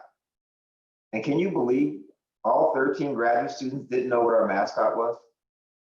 Now, I'm sure some of you don't even know what our mascot is, but I'm not going to test you. The answer is Testudo. If you didn't know, now you know. So that was one question, very simple question, I thought, but it wasn't as simple as I thought. So I couldn't give out any turtle pins because they didn't answer the questions right. So then I asked the second question. And the second question was, when did our great campus start? What year? Nobody knew that answer either. Couldn't give out another turtle pin. So I said 1856. Okay. And then finally, I thought, well, let me spin it to sports because people always love sports. So maybe they'll know this. So when did we win the national championship in women's basketball? And when did we win the national championship in men's basketball? And again, they didn't know the answer. I was very disappointed. So I hope that all of you on this call will know those answers, especially the test-doodle answer. I think that's really important. So let me, so just, I just want to have a little fun with you. So let me just share with you some thoughts. So I'm going to talk about a few things. So first, the fact that we're living in twin pandemics. My day one initiative on July 1st, where we are with those. Obviously, what we've been doing to try to keep the campus safe. I think it's important that you know. And then, they talk about strengthening the overall student experience. So we're in this incredible moment in the history of humankind. We are dealing with, obviously, a virus that has affected, it's really hard to believe this, right? That something as microscopic as the coronavirus could affect every human being on the planet. I mean, this has never happened in your lifetime before. It's never happened in my lifetime before. I've never seen anything shut down the planet like this has. And so as that's going on in the background, and then we have, unfortunately, the horrific death of George Floyd, which leads to social unrest, not only in our country, but across the world. One of the largest movements we've seen in the history of, again, the humankind. And so here we are as a university wrestling with these two pandemics. One, which affects our ability to be in person, as that's why we're on the Zoom call. And the other one affects our ability to connect with one another and be respectful. So in my day one initiatives, I wanted to kind of address at least one of them as I think I can control, and you and all of us can control on this campus, which is making this campus a more accepting, respectable, inclusive environment for every human being that comes to this campus, every graduate student, every undergraduate student, every staff member, every faculty member. So I laid out 12 initiatives, but one major bracket was create a more inclusive environment. And to that end, there's a number of programs. I'll just talk about one. One is a Terrapin Strong onboarding program, which essentially that everyone who's new to the university would go through this program through their respective colleges. And it would indoctrinate you to our traditions, our culture, our values of the university, how we would respect every person that comes to this university from wherever they come from whatever background they come with, from whatever religion they come with, whatever gender or sexual identity they come with, and to really build a better, more inclusive environment for every person on this campus. So that will start this fall. You'll see some of those activities if in your unit. The first step will probably primarily be at the undergraduate level. And then, as you may have read in my email just a few hours ago, or maybe less than that, I just wrote out a bunch of diversity initiatives, inclusive initiatives. One, talking about the renaming of the Women's Studies program, which is now the Harriet Tubman Women's Studies program, to really connect that department to what it does, which is gender studies at the cross-section of intersectionality and sexuality. And so that they felt that to represent themselves, that the name Harriet Tubman would reflect that, which I thought was fantastic. Then the 1856 Project, which is about essentially acknowledging slavery and its connection to our university. By the way, I don't know if you know that this university was designed and built on a plantation. So there's lots of history there. There were slaves who built many of these early buildings on our campus.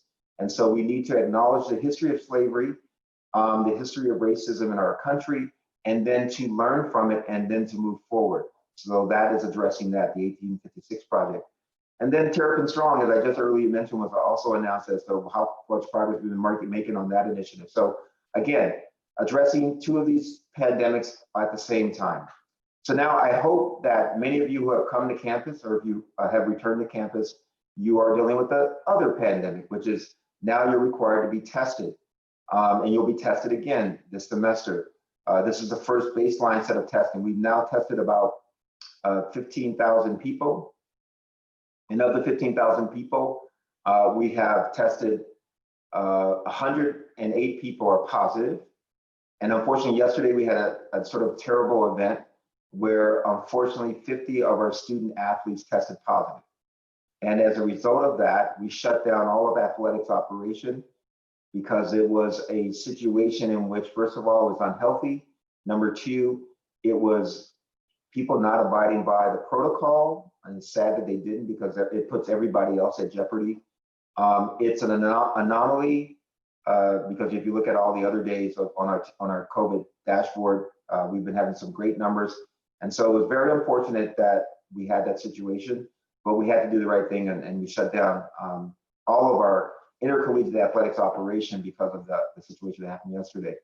But it shouldn't really alarm you. It's just simply that several unfortunate student athletes did not abide by our protocols, and unfortunately infected a whole bunch of other student athletes. It's all contained. We know where they are. It shouldn't affect many of the other students on campus and off campus. So, but anyway, I just want to make you guys aware of that. But so far, our numbers have looked pretty healthy, and hopefully by the end of the testing cycle this week, we will have tested about 19 to 20,000 people in this cycle. And then we'll do it again starting post Labor Day, as early as next Friday, but more likely the Monday the 14th. So our goal is, we believe that to control the coronavirus on our campus, we need to test frequently. We need to have you abide by what we're calling for Maryland healthy behaviors. And you need to monitor your symptoms on a daily basis. So you, the GSA, needs to get that information out to your entire membership that they need to be vigilant in monitoring their symptoms, obviously wearing a facial covering, face mask, and maintaining social distancing. These simple measures really, really do work. I've been on the campus for now 12 consecutive weeks, every day. I just came back from the test site, so I just got tested literally less than an hour ago. I just came back from the health center. I just came back from Stamp Student Union, and I also visited the athletic facilities over in the varsity field house. And my point to you all is that I have been on this campus for 12 weeks, abiding by these 4 Maryland healthy behaviors, and I have not come back positive. And I have interfaced with every group you can possibly imagine on our campus, from housekeeping staff to landscaping staff to athletes to everybody. And so if you really abide by these healthy standards and measures, all of you will be safe and be able to operate in this COVID-19 environment. So I really implore you that over this weekend of all weekends, that you minimize large gathering events. Do not attend events that are over 5 to 10 people. And always make sure that the events that you're at, people have their face coverings on and they're maintaining social distance. That's really serious business. I think when you're as young as you guys are, you sometimes don't take it seriously. And then all of a sudden you find out you have COVID-19. It's because you didn't take it seriously. So it's important that we all take it seriously, even though we all want to see our friends, we want to hug our friends, we want to have social connection. We can still have all of that, but we just have to be careful, right? So, so that's important to know. Now, going forward, you should know that one of my initiatives to, because this came out from both graduate students and undergrad students, was to build more resources for mental health services.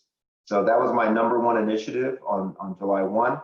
And the #2 thing that I heard from grad students and undergrad students was, we need money for education. We need money for support. So we sort of instilled the crisis fund and really tried to embark on a huge campaign to raise more money for financial need for undergrads and for graduate students. And finally, as it relates to financial support, we got CARES money, CARES Act money of about $10.7 million, both for undergraduates and graduate students, so that they could actually afford to stay here at Maryland and get their education. So again, we're really serious about your mental health, and we're very serious about your financial support. Now going forward, again, as it relates to the broader other initiative of social justice and racial injustice, you'll see a number of things coming out from me. This is the first part of that. So we'll get a report back from this community policing a task force probably somewhere in the month of December. I think, Dan, you're on that. I think you're on it and a few others are on it. And then that's be one thing we'll get by the end of the semester. I think we'll be able to get an agreement on embarking on both at the undergraduate level and at the graduate level, a sort of requirement of one course on anti-racism for every student that comes on our campus. We know it is true for the undergraduates now, and we also should get it as well for the graduate students, again, to heal our university and to make us a more inclusive environment. And then we're working on broad faculty diversity and staff diversity at every rank within our operations. So I just want to say these conclusive efforts are going well, and we're working on it. Now, I also want to say one final thing as it relates to international students. So as you remember, the federal government tried to embark a new rule. That didn't go over well with all of you, and it didn't go over well in the country. And it was good that there was incredible, I don't think I've ever seen, honestly, I don't think I've ever seen the groundswell of support to minimize the impact of that harmful measure, which had led to lawsuits from Harvard and MIT, lawsuits from various states, including the state of Maryland. And by the time it was over, that was redacted and reduced, and the rule was gone. So it goes to show you the power of a movement, the power of voices. And so don't ever forget that you guys led that effort to shut that down, and it worked. And it's amazing how fast it worked. I mean, I can't believe that within I think 3 weeks, it started and it was over. And maybe even it was 2 weeks and it was over. It's impressive, actually. So, we support our international students and obviously our ability to be fully enrolled at our university. So my last statement to you is I really hope that you all get out to vote. We will be having 3 polling sites on campus. One will be Stamp Student Union, one will be Xfinity Center, and the other one is either the Record Armory. I think it's the Record Armory. So those are the 3 sites I think we'll have on campus. And so don't forget that it's important for everyone to vote in the election process. It's almost your indelible right that you have if you're a US citizen. So that's important for you to know. So in conclusion, I thank you for the work that you guys are all doing, that you'll do this semester and on the whole academic year.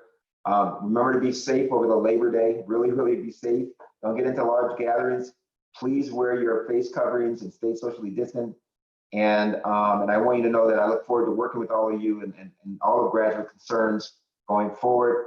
And I want you all to remember that we are Terrapin Strong. So thanks so much. And I look forward to answering any questions. Thank you very much, President Pines. We'll run this similar to how we run our discussion. So raise your hand and then Simon and I will let you ask your question. If you want me to ask it on your behalf for any reason, just private message me and I'll put myself in the speaking list. But Alec, I think you jumped first. And also introduce yourself and your program to President Pines, please. Thanks. Alec Dennis, Business and Management PhD programs. Thanks for making the time to meet with us today, Mr. Pines, or President Pines, sorry. One question, a lot of our students in the business PhD programs are international students, and several of them have been stuck overseas as a result of coronavirus, having difficulties with visas and difficulties, trying to get on campus just due to, health concerns, things like that, or trying to even get in the United States. And several of our students recently lost their basically financial aid or in the case of one new student, wasn't able to get any sort of financial aid for this first semester and is having to basically eat the cost of that. I mean, there are some other things that are being done in order to help mitigate that, but not getting any sort of stipend. And I was just wondering what the university could do in order to try to help those students who, through no fault of their own, are unable to make it onto our campus, because it doesn't quite seem fair to me that they are missing out on a lot of these financial things. And especially if this is going to continue for a while, that could add up to be like a real financial headwind and problem to a lot of people. So just curious your thoughts. Thank you. Yeah, thank you, Alec. I appreciate the question. Great question. Here's what we've been doing as presidents. So the presidents and chancellors of Big Ten wrote a letter to the State Department Office of Immigration, and on behalf of our international graduate students. asking them to expedite visas for all students who have been admitted to all Big Ten schools and to hold them harmless going forward. We wrote that letter, like I think it was my second week of being in president, and it went to Secretary Pompeo of the State Department, and they sent a positive response back that they would do their best to expedite visas for all admitted graduate students of all American universities. So that's a good sign. I think that's a good sign. It doesn't mean it answers the actual individual cases. That was one thing that we did collectively. And I think, again, the power of community and presidents and chancellors was powerful. As it relates to the financial part, again, as I mentioned in my remarks, the crisis fund is available. We're still fundraising against that. And we put in a new increment into that's under negotiation right now, the CARES and HEROES Act. And if that comes through, it would be, we received $10.7 million for students last time. This would be approximately $20 million for students, both undergrads and graduates, if it goes through. So that is my response to how it might help those who are in need going forward. And we hope that right now the House and the Senate are in negotiation. At least they've made some progress from what I heard just today. So that I don't think we'll get everything that we want, but I think we'll get somewhere between 10 and $20 million. The one point of clarification, is there some sort of legal requirement that I'm not aware of that is forbidding the University of Maryland from paying these students the money that they were entitled to under their initial offer letter? Every unit, if you read the graduate student policy, it says that even if you got a letter, Alec, if you're an American citizen, you got a letter, it all depends on the financial wherewithal of the unit to be able to guarantee financial support. So even if you got admitted, and even if we offered a letter to you that had money against it, it also could be that the department, like for example, we are under a financial crisis right now, and some departments are simply not able to offer any more money because they just don't have it. And I think you have to also realize that, the university has lost an enormous amount of revenue, enormous, the largest in the history of the university. So you'll have to understand that sometimes there are things we just can't do. And might be one of those times where we're not able to help, which I think is reasonable in this pandemic. Thank you for the clarification. Yeah. Sophia? Yes, hello. So my name is Sofia. I'm a representative for the Spanish and Portuguese department. My question addresses a survey that is now going on the support parents and caregivers that belong to the UMG community are receiving from the university. The survey has more than 200 responses right now, and 30% of these responses come from students. So given this large percentage of students who are now struggling to continue with their academic and teaching responsibilities while caring for minors that are now at home 24/7 with schools closed, online learning, and etc., I wanted to know what are your plans to support them in this challenging semester? Yeah, Sophia, that's an excellent question and definitely an important issue. So I don't have a perfect answer for you right now, but I can honor to you that we are trying to work on some novel solutions, because it's not just affecting graduate students who have children or young children. It's affecting staff who have young children. It's affecting faculty who have young children, or children, period. Because all children, or the majority of children, are online, almost like we are. So it's almost impossible to be juggling, your own job or your graduate studies and a job, and then educating your own children. It's almost impossible. It is impossible. And so we are developing, hopefully, a plan. It probably won't be ready until somewhere around mid-October of a new approach to help with child care services. We're calling broadly child care services for our employees, our graduate students, and others who are connected to the university. Because we realize this is probably the primary reason why most of us have to telework. Is really the children and the care for young children. So so stay tuned. We don't have an answer for you now. We're working on it. We know that the child care facility that we're about to open is not sufficient and also expensive. So we're trying to find an affordable, safe, and workable solution for at least for many folks on our campus. So we're working on it. We hear you. We know it's a problem. Thank you. Yeah. Thank you. Tamara. Hi there, President Pines. Hi. My name is Tamara Allard, and I represent the psychology program. So I was really excited to hear that you are greatly concerned about mental health issues. As you can imagine, in psychology, we talk about mental health a lot. And we are very concerned currently, given that there's a lot of isolation happening. There's a lot of unique financial issues facing people that are likely to lead to a increase in mental health issues. That being said, we know that the counseling center is overburdened. And I know that that's something that this particular body is very interested in. So I would like to hear what some programs are, some steps moving forward that you and the university are planning to take to help care for students' mental health. Thank you, Tamara. Excellent. Another excellent question. I mean, obviously, when we pivoted to spring, in spring, we pivoted to online. What we realized is that the mental health support or requests went up exponential. And we had more reserved tele-advising time than ever before. And we reached our limit. And then we, the administration, started getting emails from students and faculty and staff saying that, it's not sufficient.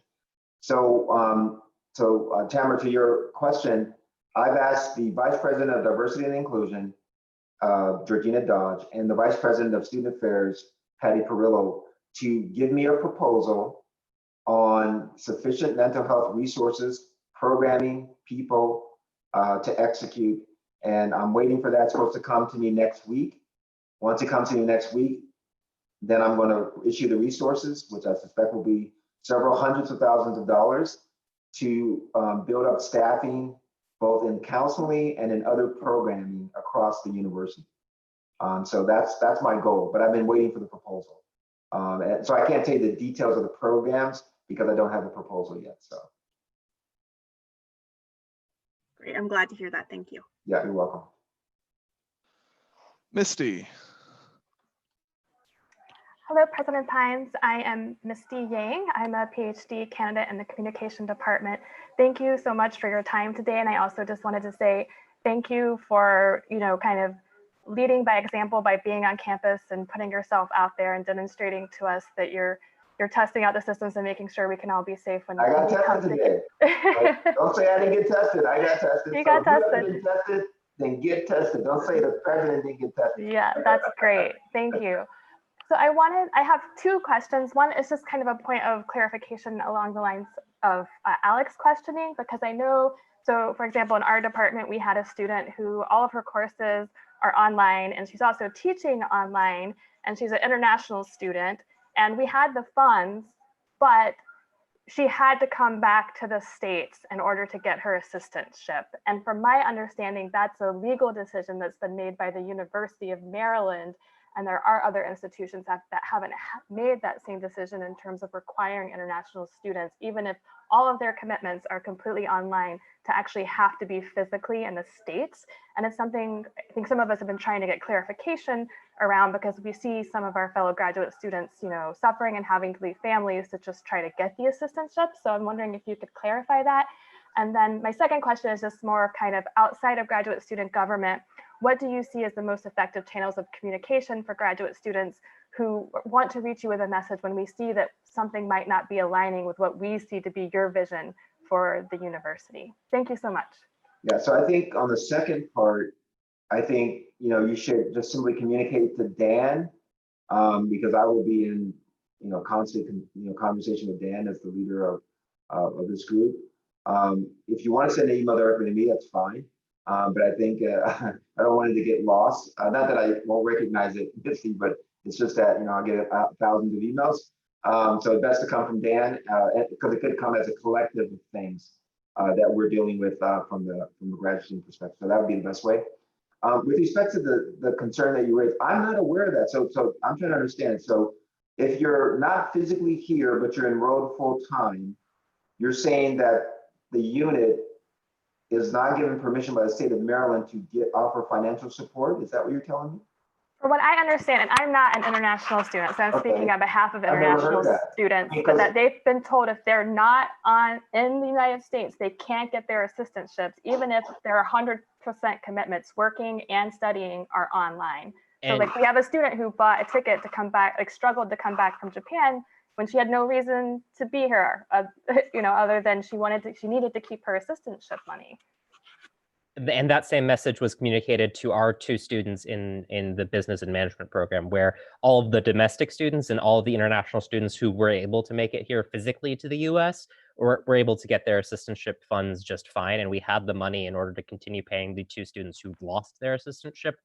They simply were denied their assistantship because they could not physically make it but in seat to the United States. And is the reason why they physically couldn't make it is because of the coronavirus or some Yes. other reason? Because of the coronavirus. There was Okay, so let me, Alec and Missy, let me look into that. I don't know that issue very well, so let me look into it and see what are the details as it relates to this issue. And then I'll try to get back to you. I'll probably do it through Dan, if you don't mind. Yeah. Thank you. And just a little more details, like I've tried to follow up and the answer I've given is that general counsel has told us we can't do this. Is kind of the summary that I've received, but I know other institutions from what I know are making it happen. And it seems like if we're really concerned about our international students, that would go a long way to helping them keep their assistantships. Thank you. Great, and this will be the last one since we are cognizant of President Pines' time. Viana. Hello, President Pines. Thank you for giving us your time today. I know you get so many questions about what are you going to do or what is university leadership going to do about a whole variety of issues on campus. I actually have a question coming from sort of a different perspective. I'm just curious, now that you've been at the university for so long as a professor, chair, dean, and now the president, I'm just curious as to your personal perspective about what the major barriers are that still exist to students of color on this campus, feeling safe, having a good experience, thriving. What are those major barriers? And do you see specific ways that graduate students might be able to help remove those barriers and work towards the goals that I think we're all working towards? Thank you.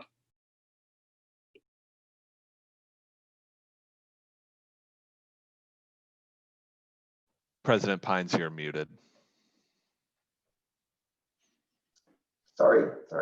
I think the wonderful thing about the university is, when I was a graduate student like all of you, what was really great about the university is that you would have people who come from all kinds of countries, religions, nationalities, races, and all of them come for the same reason, to advance knowledge of themselves and to make a contribution in their specific area of research, right? This is what the university is all about. It's a collection of learning. People who are thought leading people who are trying to learn something and to work with one another.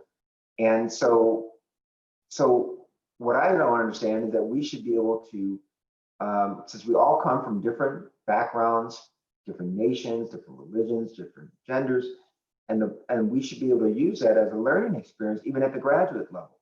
So the way we could do it is to have a more inclusive environment, is to also have an onboarding where, we all bring a lot of baggage to the table. From wherever we come from, we have our own wired in biases for how we ever came up in our own lifetime. It's just part of your experience, right? All of our experiences are a little bit different, but at least when we come to the university, our mind should be open to embracing the other student from wherever the other student comes from. And I think if we just took it from that perspective and then took it as a baseline and went from there forward, we'd all be fine. But if we sit in our little fiefdoms of groups and try to keep other people out, then we always have problems, right? And that's why I like the graduate student and the undergraduate student organization, because it tries to be very inclusive of everybody. And everybody has an equal voice. So my job is to recognize that this is a problem at our university, both at the graduate level and the undergraduate and at the faculty level. And so if you see all the things that I'm trying to do, first with the July 1st rolling out of the 12 initiatives, then to honor those initiatives by executing programming related to those initiatives, it's going to take a long time for us to really be a more inclusive, respectful environment. But I know it's possible because when I was the Dean of Engineering, we had a similar problem. The problem at the undergraduate level, freshman female students were coming into engineering and they were being marginalized in our very first class, which was Introduction to Engineering Design. And what would happen is at the end of the semester, we would do your standard survey of the students. And then every, for the first 5 years of my deanship, I would get these comments that would say, I had to do the remedial jobs, I was doing the presentations, I was doing the writing, but I was not doing the designing of the system, I wasn't writing the programming, I wasn't doing the analysis. And I would get this sort of, every year, I'm like, how do I make this better? And so what we started doing was at the beginning of every freshman that arrived in engineering, we took all 800 freshmen every year and we put them in a intense 4-hour onboarding program. And what that onboarding program is, it taught them hate bias training. It taught them about their strengths. So they took the Clifton Survey strength analysis. It taught them about sexual harassment. It taught them about how to work better in teams, how to accept anyone in your team, how to work as a team member. And so we did that now this is our 5th year of doing it. And now looking at the evaluations, what we saw was now we got none of these negative comments anymore from our female students. And we found out that many of the female students were leaders of their teams because they felt empowered. And so my point is that can happen all across the campus if we bring people in at the same level, indoctrinate them to what we consider our values for the whole campus, respect for one another, our traditions, and what our expectations of each other should be towards one another. And if we do that systematically across the campus, then year by year, things should get better. And then 5 years from now, it should be a very happy, better climate for our university and for everyone who's trying to reach their full potential at our university. That's my goal. It may not happen during your group of graduate students' time, but we would hope 5 years from now that new grad students come in will feel the culture, will feel the environment, will feel that they are accepted and respected and trusted.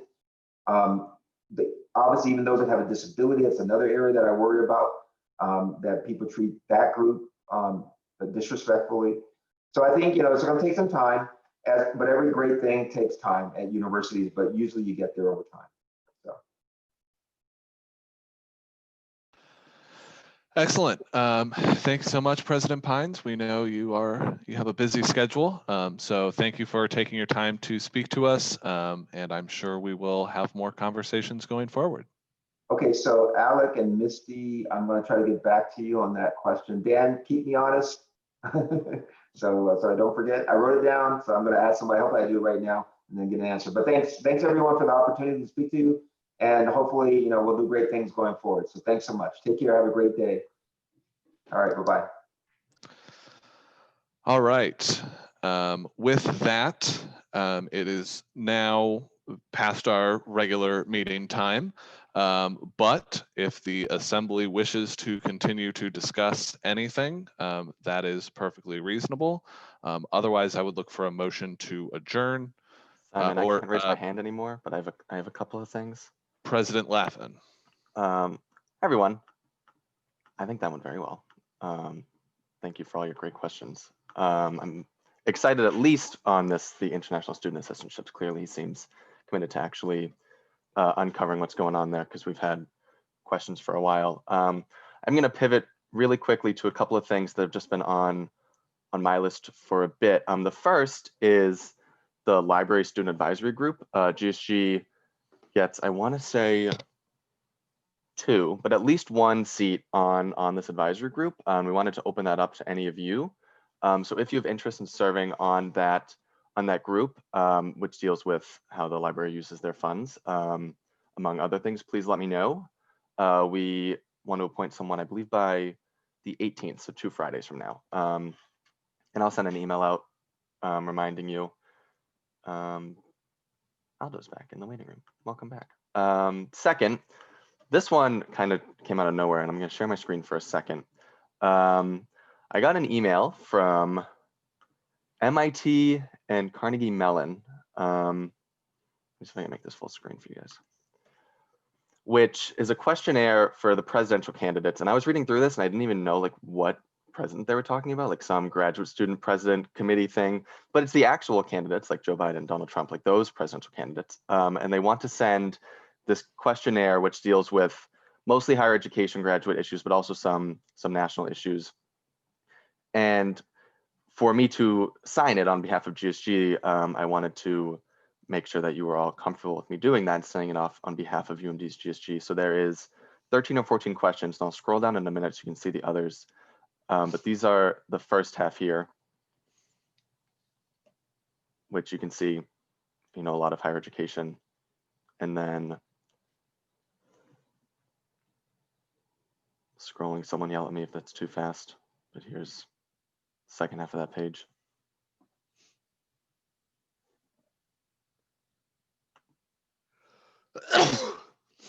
Bless you, Simon.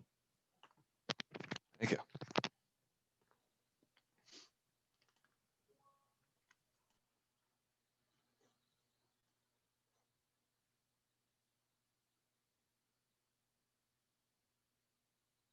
So the goal here, obviously, is all of these graduate student governments together will get responses from the campaigns, probably not the, the candidates themselves. And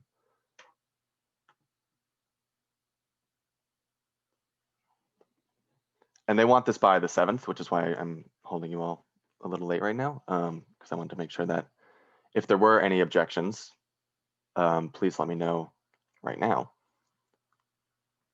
And I'm going to stop sharing, but I will share the link to it so you guys can look at it if you want. But if there aren't objections, I'll sign it on behalf of GSG.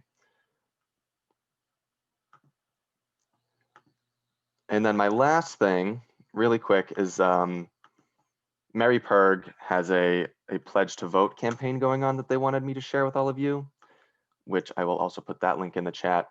If you could send them around to your departments and your constituents, that would be great. So I can tell them that we did our job and got pledges to vote. But it's also, not just voting, but voting safely and, protecting communities and making sure that not only is there access to vote and voter engagement, but doing it safely, whether that's a mail-in or a sanitary testing site.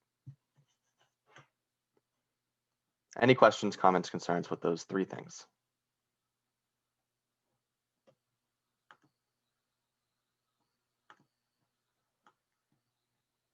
Survey says no. So I will toss it back to you, Simon. Thanks, you guys. All right. Any other issues you feel that the Assembly should address before we adjourn for today until October?